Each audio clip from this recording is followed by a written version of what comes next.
Hi everyone. This is my first attempt at doing a voiceover for one of my builds. I do apologize if there's any issues at all with the sound or if you hear any noise in the background. I do have two little ones that are in the other room right now watching Encanto for probably the thousandth time. So if there's any noise there or I have to clip the recording, I'm sorry. So this is my first time trying to build a tiny home, and I really did find that I actually struggled with this. Surprisingly, I didn't think it would be difficult at all. My first thought is, something small should be simple, but I kept wanting to add more space or add more items, and it was really hard to limit the accessibility of what was available to the Sims in this home. So that was actually a really unexpected challenge for me with this build. As you can see, I did think about adding a small upstairs landing area just to give a little more space, but that caused some issues with me trying to figure out the doorways here in the hallway. I really wanted to have the bathroom door there and the bedroom door leading out there, plus that ladder for upstairs, but I couldn't find a way where it would all just fit in that space in a way where it looked good, and I also wasn't worried about the doors or ladder not being usable by the Sims. So what I ended up doing was just leaving the bathroom door into that hallway area and removing the bedroom door. I did place that later into the living area. So I put some flooring in and just picked some basic walls and door frames for that. Tried to keep everything pretty simple. For the door in the living room, I really didn't like the idea of having that leading directly out there. That's just a personal preference of mine. I don't feel like doorways into private spaces of your home should be directly exiting into the, more public areas of your home. So that's just a thing of mine that I've never really cared for personally. So I tend to do that in my builds, but for this, again, it was a tiny home, so that was part of the challenge I did. So the door ended up going out into the living room, and I removed that little hallway there. Um, so for here, I laid out the kitchen, thought about putting a small table in, decided to change it out for a bar with some bar stools, just to give a little bit of extra counter space for the Sims to use. And I did try to edge those bar stools and countertop in a little bit to compact the space, but the footprint for the refrigerator was just getting in the way. So I ended up swapping the refrigerator and stove to the opposite sides of the kitchen, and that allowed me to move those in a little bit to compact it. I wanted to be able to have room for all the clutter I usually put into the kitchen, things that, I feel your Sims need just to, live their lives. But again, trying to keep the counter space clear. So I thought a cute idea was adding these shelves over here in this little alcove that was kind of unused space. So ended up putting three shelves over here, put the paper towels, utensils, some cleaning supplies, which I believe those are actually gardening sprays, but I they look so much just like cleaning bottles. That's usually what I use them for.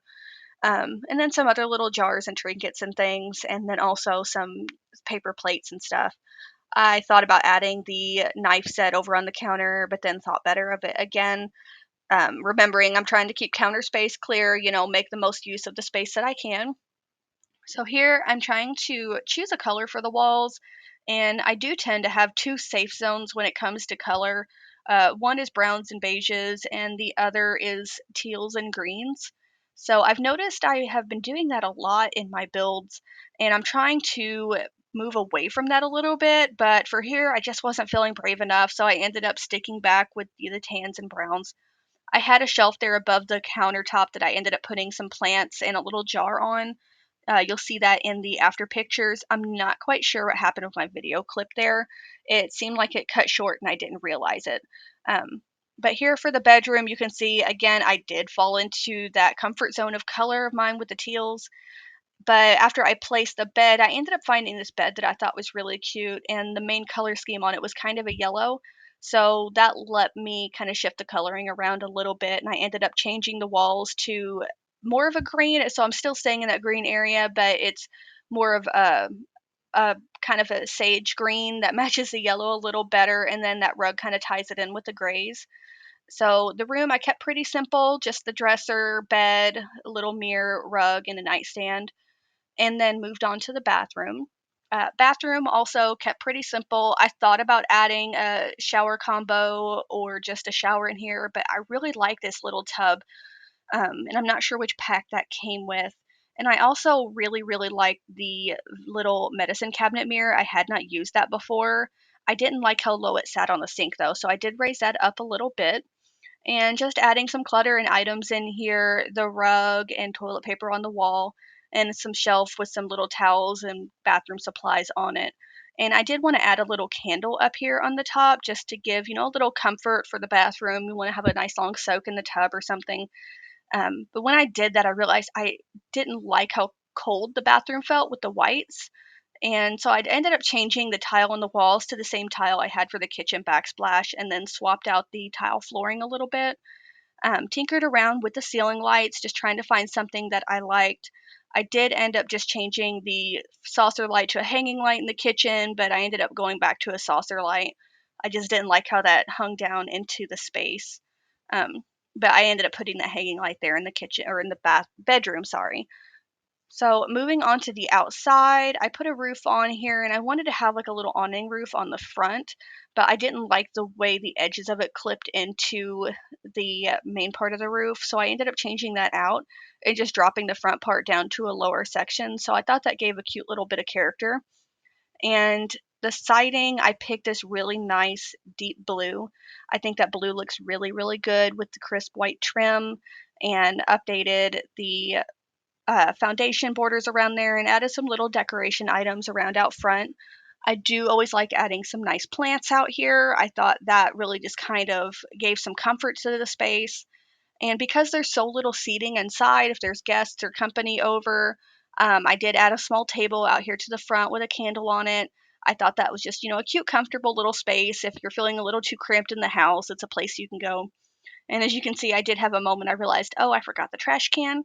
So jumped back in there, added that in, and then ran back out to the landscaping. I did fiddle with this a little bit. I wanted to hide that trash can there on the side so you don't see it from the street when you're looking at the house. Um, and I did remember we have these wildflowers in here that I really like, and I thought the orange and yellow kind of offset nicely with the blue trim and the white. So I matched that up on either side and did a little bit of dirt work around the property and under the plants, and that was pretty much it. I fiddled with a few other additional items just to see if I liked anything to add on, but ultimately just left it as it was. The last thing I did was just change this up here to remove the siding off of those two spots. I didn't like that on the apex, and add that bit of trim there, and we are done. I hope you like it.